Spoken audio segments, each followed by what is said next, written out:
Well, joining us now to talk about the development in the war is UCLA professor of political science, Benjamin Radd. Thanks so much for joining us tonight. Thank you. Okay, first and foremost, we just heard about the new supreme leader. We want to know, what can you tell us about the leader, and is he a lot like his father? What comparisons are there?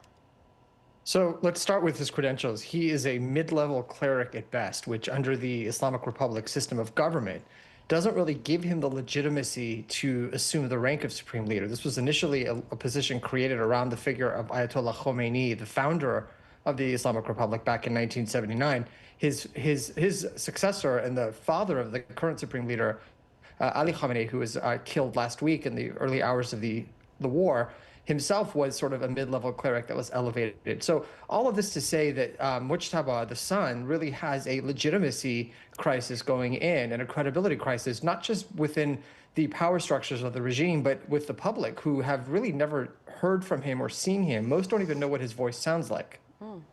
And do you think his leadership will make any difference in the war? I mean, what I've read about this son is that he may be even more conservative and more hardline than his father. He may be, and he's a veteran of the IRGC, of the Islamic Revolutionary Guard. But again, he has so little public experience. He's not had a very visible role. And given that he doesn't really have the bona fides at this point for the position, it's likely that he's going to serve more of a symbolic role with more important decisions about military and political decisions made by the government handed off to other figures such as Ali Larijani, who is a national security official, or the current president, Pezeshkian. Professor Radd, I think the big question a lot of people may be asking themselves, especially given the position of the U.S., could the U.S. get regime change by just taking out figureheads?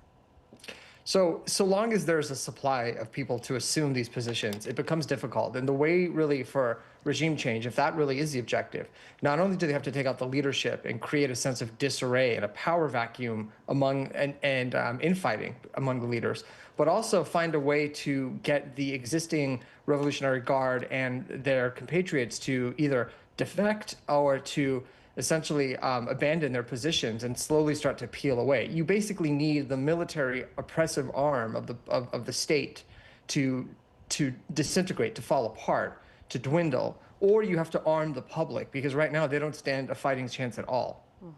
All right, Professor, thank you so much for joining us and for your insight tonight. Glad to be with you.